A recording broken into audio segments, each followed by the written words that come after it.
場所とかいろんなところで違うからね。その相手がファーって来た時はもうその時もうぶつかってきても相手を倒せるような位置に立てるように体の感覚を養うことなんだよ。だからよく投げられ上手になって初めて技っていうものは投げ上手になるんだっていう。だからね、それをぶつからないようにそれを徐々にかけてきたらよく投げられる。八百長だって言われても構わない。稽古場っていうとこはそういうところだからね。先生がその目標にしてたのは特定の師匠っていうよりも宗家に1回投げられたっていういいやですね。たった1回投げられた。あそこのあれがあるでしょ、縁が、はい、段あるとこ、あそこの前に行ってこうなって座ってたの。何の技で投げられたか知らない。回転取り行った時だけど、その技で宗家だって俺ぐらい背だったから、こういう人でもこれができるんだなって、それを思って、でそれが終わって回転の免除くれて、でこの書いたその前来て、もうこれで全部俺が教えたからなって、今度はお前の体に自分で自分の技を作ってきなさいよって言われたの。だからそれをみんな勘違いして、その言葉の勘違いして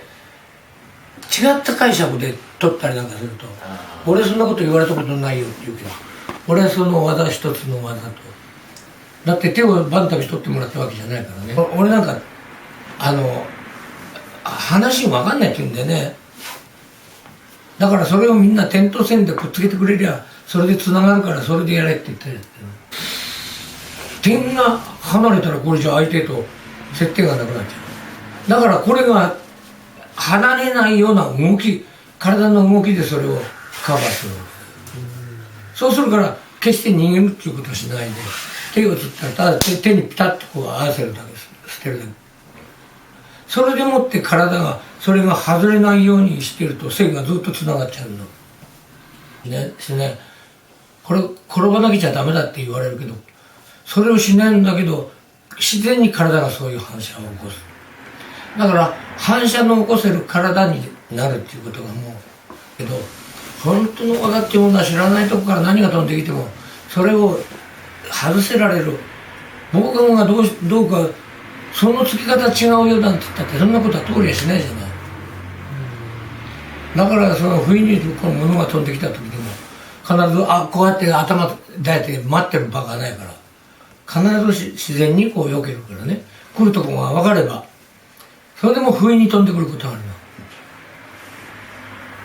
の。だけど今そういう時にたまにガッて出てくる時あるけどだからもうほとんど人に手をかけたことはない。うちの壁は相当へこんでるよこの間なんて新聞屋が3年前に取るって決めたっつって、うちの入り口こう3つぐらいダメなんだよ、物を持ってきて。そんなことを約束した僕がね、この野郎ってぶん殴るじゃなくて柱ぶん殴ったのこの前でそれいつですか？そう言ったら即それを持って出た